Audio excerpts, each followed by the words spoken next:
Godt. Vi skal lave den retvinklede trekant, som ses herovre til højre. Vi starter med at lave grundlinjen, som er 10 cm. Derfor går vi op ved linjer og vælger linjestykke med given længde. Jeg vælger et tilfældigt sted og angiver længden til at være 10. I det her tilfælde er det centimeter, men GeoGebra bruger jo ikke enheder. Trykker OK, og nu har jeg mit linjestykke svarende til 10 cm.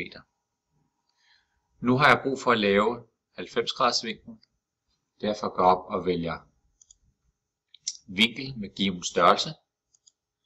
Trykker først punkt B, herefter på punkt A, for det er her den skal være.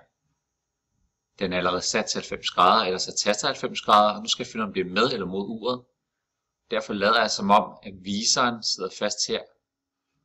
Drejer den her vej op, for det her vinkel skal op, og kan se, at jeg bevæger mig mod uret, som den står på. Jeg trykker OK. Nu får jeg et punkt heroppe et eller andet sted. Jeg kan ikke se det, og det er nok fordi, der ikke er plads på min tegneflade, så jeg rykker lige min tegneflade ned, og der dukkede punktet op. Nu har jeg brug for at lave en halvlinje for at vise mig retningen. Jeg går ned og vælger halvlinje, siger at den går fra punkt A op her til mit B-punkt, som er det her punkt, der er rykket 90 grader op. Nu har jeg altså retningen 90 grader. Jeg kan se, at jeg skal 5 cm opad min halvlinje. Derfor går jeg op og vælger cirkel med centrum og radius. Siger at centrum er her, og fortæller at radius skal være 5 cm. Nu angiver cirklen, hvor på min halvlinje der er 5 cm præcis. Derfor går jeg op og vælger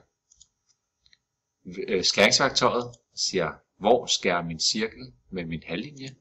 Det gør det netop lige her. Så lige der er der 5 cm op af min 90 graders vinkel. Nu kan jeg vælge polygonet og tegne min trekant op. Det gør jeg her.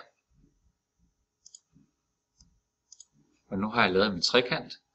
Jeg mangler nu at have sideangivelser på og vinkler på, omkreds og areal, før jeg er færdig. Jeg starter med at gå op og vælge længde, trykker på mine sidelængder, så jeg kan se, hvor lange de er. Tjekker selvfølgelig, at de 10 cm passer, og de 5 cm passer, det gør de. Og her får jeg så hypotenusen til 11,18.